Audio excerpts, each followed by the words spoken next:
Alabado sea Jesucristo y su Santísima Madre. Les habla el Padre Dengo de la Diócesis de Tilarán, Liberia, en Costa Rica. Y les ofrezco la lectura y la meditación del Santo Evangelio según San Juan, capítulo 6, versículo 1 al 15. De este domingo de tiempo ordinario 18, ciclo B. En aquel tiempo, Jesús se marchó a la otra parte del mar de Galilea o de Tiberíades. Lo seguía mucha gente porque habían visto los signos que hacía con los enfermos. Subió Jesús entonces a la montaña y se sentó allí con sus discípulos. Estaba cerca la Pascua, la fiesta de los judíos. Jesús entonces levantó los ojos y, al ver que acudía mucha gente, dice a Felipe: ¿con qué compraremos panes para que coman estos? Lo decía para probarlo, pues bien sabía él lo que iba a hacer. Felipe le contestó: 200 denarios de pan no bastan para que a cada uno le toque un pedazo. Uno de sus discípulos, Andrés, el hermano de Simón Pedro, le dice: aquí hay un muchacho que tiene 5 panes de cebada y 2 peces, pero ¿qué es eso para tantos? Jesús dijo: decid a la gente que se siente en el suelo. Había mucha hierba en aquel sitio. Se sentaron. Solo los hombres eran unos 5,000.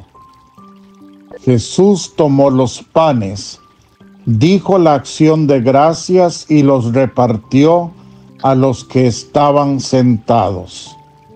Y lo mismo todo lo que quisieron del pescado. Cuando se saciaron, dice a sus discípulos: recoged los pedazos que han sobrado, que nada se pierda. Los recogieron y llenaron 12 canastos con los pedazos de los 5 panes de cebada que sobraron a los que habían comido. La gente entonces, al ver el signo que había hecho, decían: este es verdaderamente el profeta que va a venir al mundo. Jesús, sabiendo que iban a llevárselo para proclamarlo rey, se retiró otra vez a la montaña solo. Palabra del Señor. Gloria a ti, Señor Jesús.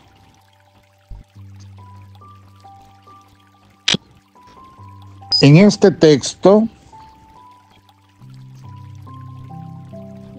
entramos en lo que se llama el discurso del pan de vida. Si nos damos cuenta, en este año ciclo B, hemos venido leyendo domingo tras domingo el Evangelio de San Marcos. San Marcos escribe el evangelio más corto de todos y el primero de todos. Pues la Iglesia introduce en este domingo y los domingos siguientes el capítulo 6 del Evangelio de San Juan. Nos invita a la Iglesia a meditar en lo que, repito, se conoce como el discurso del pan de vida, el capítulo 6 de San Juan. Como vemos, este discurso comienza con el milagro de los panes. Jesús multiplica los panes y los da a comer a una gran multitud. Podríamos pensar que ya el Evangelio del domingo pasado nos iba adelantando el sentimiento de Jesús. Recordemos que el domingo pasado el Señor dice: estos andan como ovejas sin pastor, andan hambrientos, andan sedientos. Esa frase expresa la delicadeza del Señor al constatar la situación de carencia que viven los hombres y las mujeres. El Señor toca el dolor de la gente. El Señor es compasivo y se abaja hasta lo más profundo, hasta lo más bajo, para llegar más bajo que donde esté un hijo suyo sufriendo. El Señor es compasivo. El Señor es aquel que muestra el corazón del Padre, un corazón lleno de ternura, lleno de amor y de misericordia para con sus hijos. Yo pienso que lo primero que tenemos que tener claro para comenzar a meditar en este discurso del pan de vida es el amor misericordioso de Dios. El mismo Juan lo expresa con esta frase, bellísima por cierto: tanto amó Dios al mundo que envió a su propio Hijo para que todo el que crea en Él tenga vida eterna. Lo primero que se nos presenta es el corazón de Cristo. Y en el corazón de Cristo vemos el corazón del Padre. Un corazón traspasado. Un corazón que sangra de amor, que arde en llamas de encendido amor por los hombres.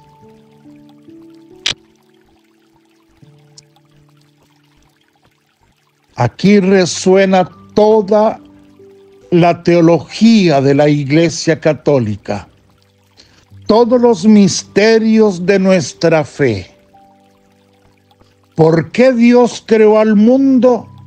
Lo creó por amor, como un desbordamiento del amor de la Trinidad. ¿Por qué Dios salva al mundo después de que el hombre hubo caído en el pecado? Por amor, por misericordia.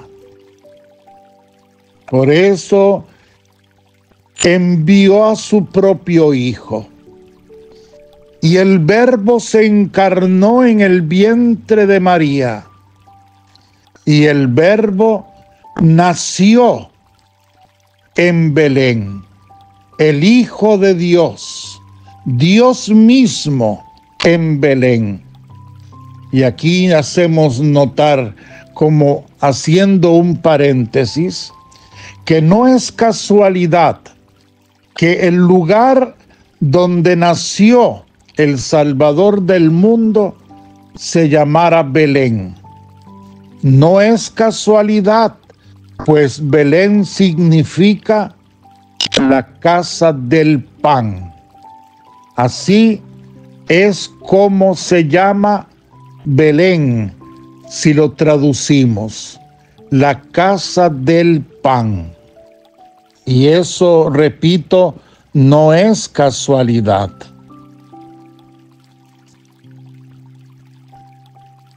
Jesucristo expresa en todos sus misterios el amor del Padre, que no es otro que el Espíritu Santo que inflama la vida de los hombres, que los llena, que los satisface, que con su poder realiza las obras del Hijo, las obras queridas por el Padre. Por eso, lo primero que vemos al abrir el texto del discurso del pan de vida es el amor misericordioso de Dios, Padre, Hijo y Espíritu Santo. Amor misericordioso que salva, que rescata, que eleva, que redime, que sacia. Todos nosotros debemos sentirnos amados por Dios. Debemos ser conscientes de que si es cierto que andamos como ovejas sin pastor, perdidos por el mundo, extrañando la felicidad que aquí no tenemos, la paz que aquí no tenemos, la estabilidad, el confort que aquí no tenemos. Andamos así, pero seamos conscientes de que si estamos en esta situación precaria, es por propia voluntad nuestra, por haber usado mal a nuestra voluntad, haber pecado, habernos separado de la voluntad divina, y ahora no sabemos cómo vivir y cómo enfrentar esa ruptura, cómo llevar esa ruptura en este mundo que hemos convertido en un valle de lágrimas. Pero entonces, al ser conscientes de nuestra realidad, de nuestra pobreza, de nuestra hambre,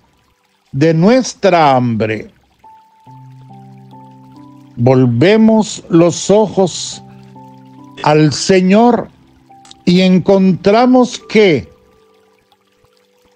Dios está allí buscando siempre la manera de llenarnos, de ayudarnos, de resolvernos nuestros problemas, nuestras situaciones.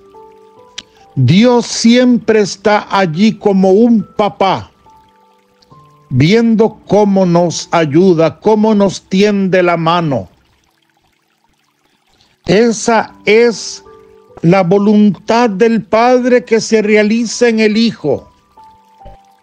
Ser la mano de Dios cercana, ser el corazón palpitante del Padre cercano al hombre, ser el pan que alimenta el cuerpo y el alma del hombre, y no solo le da vida corporal, vida natural, sino sobre todo le da vida eterna. Esta es la gran verdad, hermanos. Y vean cuánta es la misericordia del Señor, que dice que cuando el Señor pregunta dónde conseguir pan para darle a tanta gente, solo los hombres eran unos 5,000. Y siempre en todo lo que tenga que ver con religión, siempre las mujeres serán más, muchísimo más que los hombres. ¿Cuánta gente habría allí? El Señor pregunta y apenas unos pocos panes y unos pocos peces. Eso es lo que hay. Un muchachito que los tiene y los ofrece, los da. Esto tiene para nosotros un gran mensaje y muy consolador. El Señor, para hacer sus obras en nosotros, no nos pide mucho. Con un poquito que demos, el Señor está dispuesto a darnos todo. Eso es lo que significa. Y qué gran consuelo para nosotros tan débiles, tan pobres, tan hambrientos. Lo que el Señor quiere es ver nuestro corazón arrepentido, hambriento. Lo que el Señor quiere ver en nosotros es sinceridad, humildad, una vuelta del corazón hacia Él. Es todo lo que nos pide. Al Señor no le importa nuestro pasado. Al Señor no le interesan las fuerzas que tengamos. Al Señor lo único que le interesa es un corazón contrito y humillado, como dice el Salmo 50. Un corazón contrito y humillado, una persona humilde, sencilla, abierta a su divina voluntad, que quiera, porque verdaderamente tiene hambre, que quiera comer el pan de la vida, saciarse con Él y seguirlo a Él. Hermanos, ¿cuánto más podemos meditar? ¿Cuánto más sobre este texto bellísimo? Pero ya, como lo decía al principio, la Iglesia nos dará la oportunidad de meditar por 3 domingos más el discurso del pan de la vida. Hoy, y vuelvo a repetir para terminar, hoy pongamos los ojos, 1, en quien nos da de comer, y 2, pongamos atención a nuestra hambre. ¿Quién no tiene hambre de felicidad? ¿Quién no tiene hambre de paz? ¿Quién no tiene hambre de tranquilidad, de sosiego, de alegría? ¿Quién no tiene hambre de todas esas cosas buenas? Es usted, soy yo. Pues entonces el Señor nos pide muy poco, muy poco. Solo el hecho de desearlo a Él, de expresarle nuestra hambre a Él, reconociendo que Él es el único que nos puede saciar. Abrirnos a Él y a su santísima voluntad. Ese es el otro punto. Poner los ojos en Él, en el Dios amor, en el Dios que es pan, que ha bajado del cielo. Que así sea.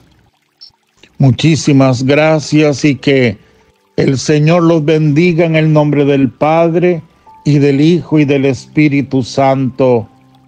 Amén.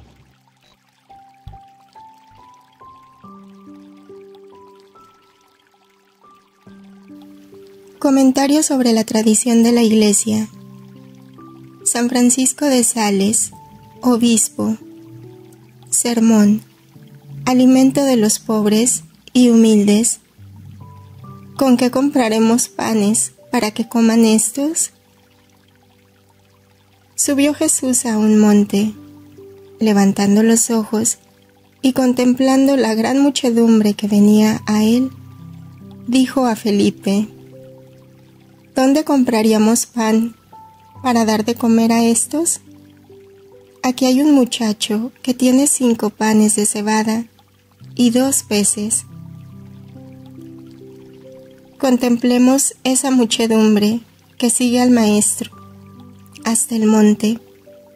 Con qué paz y serenidad de espíritu van tras él. Ninguno murmura ni se queja, aunque parecía que iban a exhalar el último aliento por el desfallecimiento y el hambre. Cuando nos faltan los apoyos humanos, Dios los sustituye y cuida de nosotros con especial providencia. Esas pobres gentes que siguen al Señor fueron socorridas por el Señor solamente cuando ya iban a desfallecer de hambre. Jesús tuvo mucha compasión, pues por amor de Él se habían olvidado de sí mismas y ni siquiera habían llevado provisiones, excepto el pequeño Marcial, que tenía 5 panes de cebada y 2 peces. Parece que el Salvador, enamorado del corazón de aquellas buenas gentes, se decía: no habéis tenido tiempo de pensar en vosotros, pero yo me encargaré de cuidaros. Y llamando a Felipe le dijo: ¿dónde podríamos encontrar comida para estos? Y no preguntaba por no saber, sino para probarle. Nunca debemos pensar que Dios nos prueba para que caigamos, sino que prueba a sus servidores más amados para que demuestren su fidelidad y el amor que le tienen. Nuestro Señor probó a Felipe, y fue una buena ocasión, ya que había dado una respuesta llena de prudencia humana.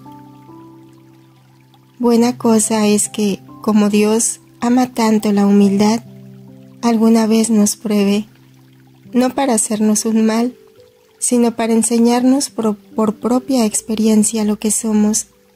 Por eso permite que hagamos o digamos grandes locuras o cosas que nos dan materia para humillarnos.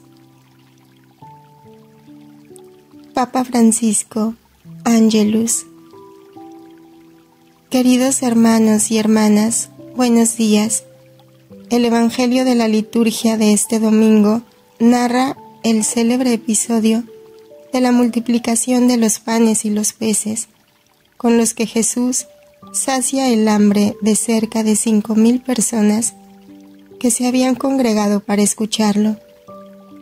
Es interesante ver cómo ocurre este prodigio. Jesús no crea los panes y los peces de la nada, no, sino que obra a partir de lo que le traen los discípulos. Dice uno de ellos: aquí hay un muchacho que tiene 5 panes de cebada y 2 peces, pero ¿qué es esto para tantos? Es poco, no es nada, pero le basta a Jesús. Tratemos ahora de ponernos en el lugar de ese muchacho. Los discípulos le piden que comparta todo lo que tiene para comer. Parece una propuesta sin sentido, es más, injusta. ¿Por qué privar a una persona, sobre todo a un muchacho, de lo que ha traído de casa y tiene derecho a quedárselo para sí? ¿Por qué quitarle a uno lo que en cualquier caso no es suficiente para saciar a todos? Humanamente es ilógico, pero no para Dios. De hecho, gracias a ese pequeño don gratuito y por tanto heroico, Jesús puede saciar a todos. Es una gran lección para nosotros.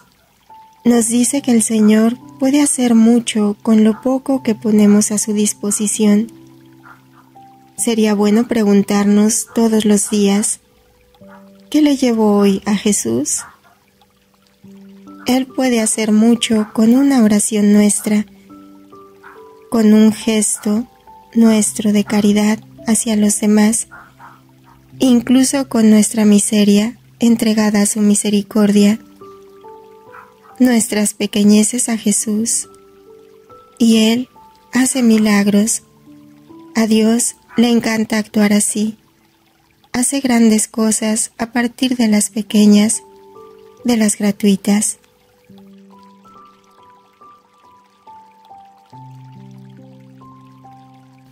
Libro del cielo. Aquí hay un muchacho que tiene 5 panes de cebada y 2 pescados. ¿Qué hace el Señor con lo que yo tengo? Esto es, miserias. Volumen 35, enero 2, 1938.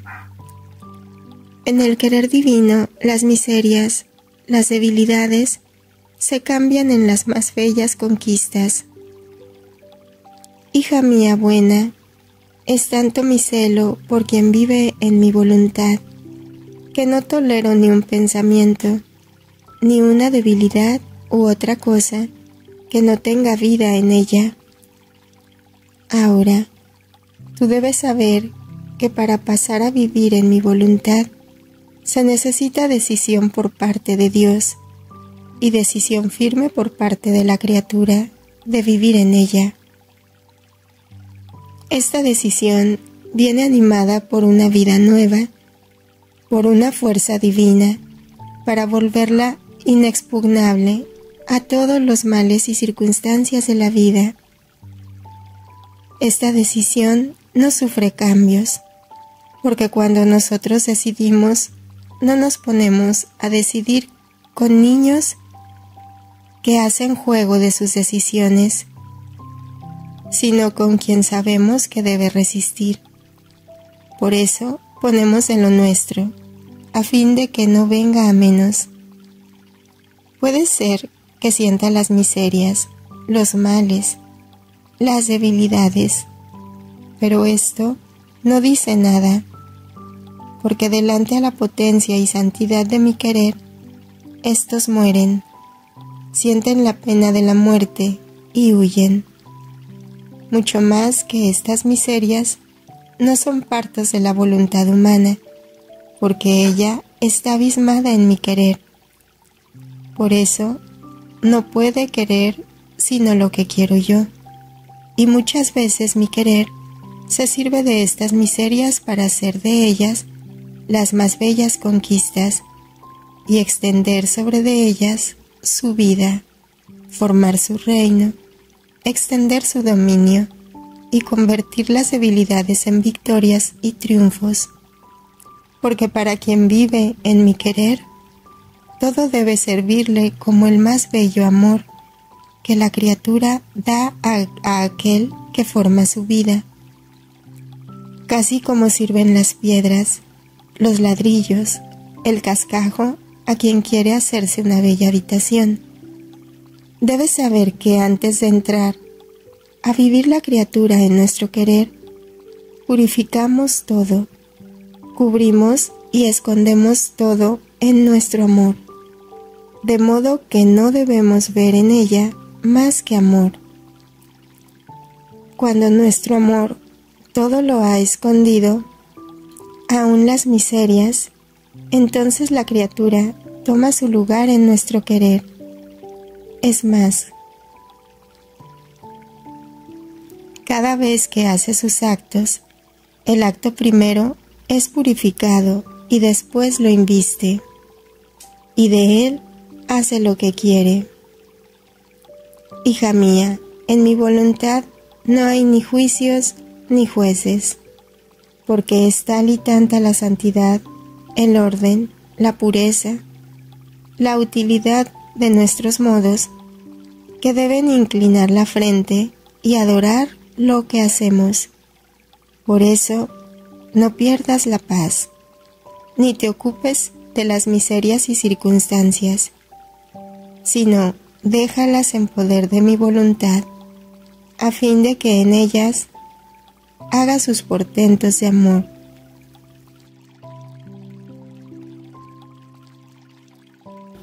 Pero, ¿qué es esto para tanta gente?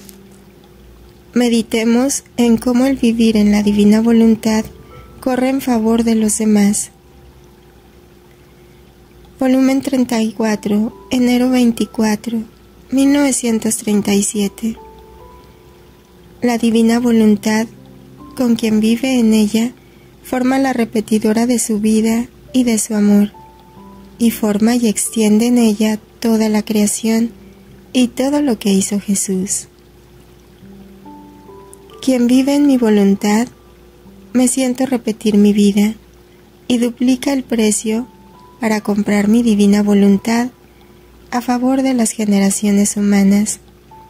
Se puede decir que hay una competencia entre yo y ella, para ver quién quiere dar más, para hacer que mi voluntad sea poseída de nuevo por la familia humana. Pero no es todo aún. Si no hace obras completas, no se contenta. El valor de la creación y redención que ha encerrado en el alma agrega con un amor increíble el encerrar en ella la patria celestial y hace resonar su gloria, sus alegrías, las bienaventuranzas eternas, como sello y confirmación de la obra creadora y redentora que ha formado en ella. Después de esto, para estar más segura, crea su latido, su respiro, hace circular más que sangre su vida, su luz, y como triunfante le da un nombre nuevo, llamándola Fiat mío. Este nombre es el nombre más bello que hará sonreír a todo el cielo y temblar a todo el infierno, nombre que no puedo dar sino a quien viva en mi querer, y me ha hecho hacer en ella lo que quiero. Hija mía, ¿qué cosa no puede hacer y dar mi fiat omnipotente?